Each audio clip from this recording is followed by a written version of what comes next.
Echt onvoorstelbaar. Maar dat dienen de mensen als ze... Willem Scorestra is dwaande om een boek te schrijven over het verborgen verliezen van Friesland. Dit is een non-fictie project en dat houdt in dat ik alle keer zaken bedel ga die met de Friese geschiedenis te krijgen ha. Alleen het is wel een verborgen geschiedenis. Dus het gaat om zaken die is net direct gewaarwist, maar als je één keer wist, dan kun je er net meer omheen zien.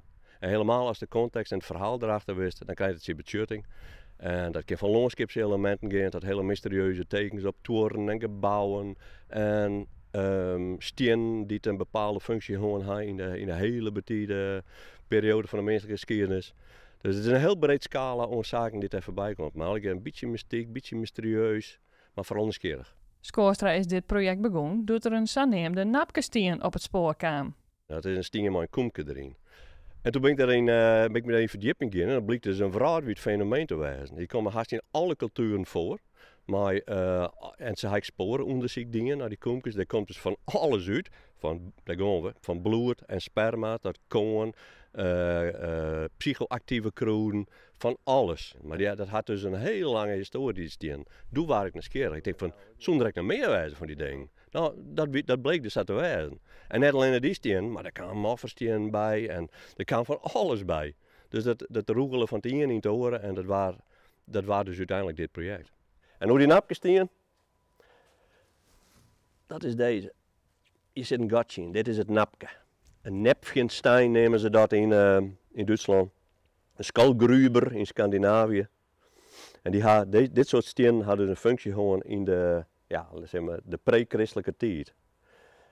Dat is een heel verhaal, daar kom ik dan wijdwijdig op bij waarom, want het is een heel interessant fenomeen.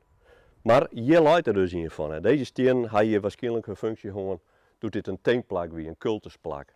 En waarom een cultusplak? Kom maar mee. Want daar laat je nog een voorbeeldje van.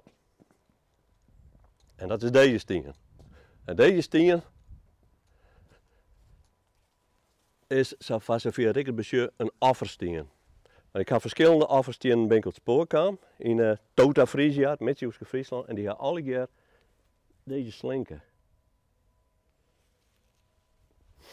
En dat houdt in dat het zo gebruikt kan in een hele betiede tijd. Dus de Ieren Midtjoen van plangoffers. Dus dat er gewoon vloeistof opgetten was. Er kan lietsvee een kapje uitslijn wijzen van bokjes, geiten misschien.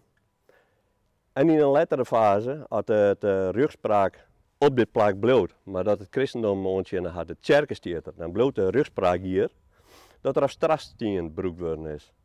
En dan moest je vaststellen van, in die stellen, nou die kreeg je straf en dan waar je vat, waar een vingeruitslijn, of een hoorn, of in andere gevallen misschien een noos of een eer.